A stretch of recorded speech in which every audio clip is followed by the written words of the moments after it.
Hi, my name is Austin Bracewell, and this is why every hospital should have a lift/injury prevention team. What is a lift/injury prevention team? They are someone who utilizes lift equipment and good body mechanics to move and transfer dependent patients. These teams also teach staff how to reposition and transfer patients safely, and to make sure staff injuries are reduced. The biggest advantage to having a lift team is that most hospitals that purchase equipment do not use the equipment for various reasons. Number one reason they do not use it is time. So having a dedicated lift team not only takes this task away from the nurses, but the team has the time to do it and do it right. Lifting and moving patients is a skill, and unless you use it every day, you never feel confident to use it on your own. This is another reason why nurses don't use the equipment. Types of lift equipment.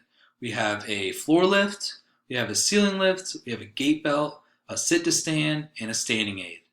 As you can see over here on the right, we have two nurses using a Hoyer lift to lift up a bariatric patient out of bed, or maybe they took her out of this chair right here and are going to put her in bed. But without this lift, it wouldn't be possible to get these patients out of bed, get them to a bedside commode, maybe a chair, or maybe a wheelchair, maybe they're leaving. Um, Over here on the left, we have two nurses using a standing aid. This standing aid allows patients to stand up who don't have the ability to stand up on their own, but they have good hand strength. So they could use this equipment to get them to a chair or a bedside commode. This last item right here on the list is a hover mat. This is not a lifting equipment. It helps nurses reposition patients. The hover mat is almost like an air mattress. It blows up under the patient.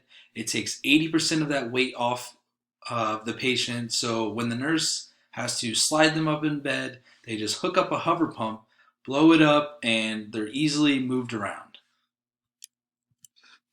Back injuries in nurses. According to the National Institute for Occupational Safety and Health, nurses have the highest rate of back pain/back injury than any other healthcare related job.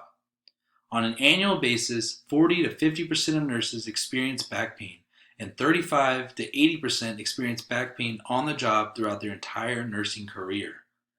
According to the American Nurses Association, a nurse can move and pick up an estimated 3,600 pounds on an average day, which is equivalent to a rhinoceros. Using equipment decreases injuries. That is a fact.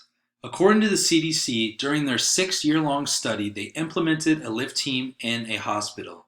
During that time, there was a drastic change in work-related injuries and lost work days due to those injuries. Injuries decreased by 62% during patient transfers. Lost work days were decreased by 86%, and workers' compensation costs were cut by 84%. Financial effectiveness. The hospital loves to save money. We love to save nurses back. In this 2010 study at the Stanford University Medical Center, they invested $800,000 into a lifting program over 5 years. The hospital saved $2.2 million in work-related injuries during those 5 years. According to OSHA, the average cost of a work-related injury is between $40,000 and $80,000 per employee.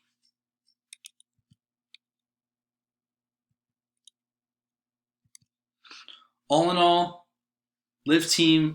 having a lift team in the hospital equals less injuries. This could be something simple as turning your patient over and maybe they had a bowel movement. Maybe you need to wipe them.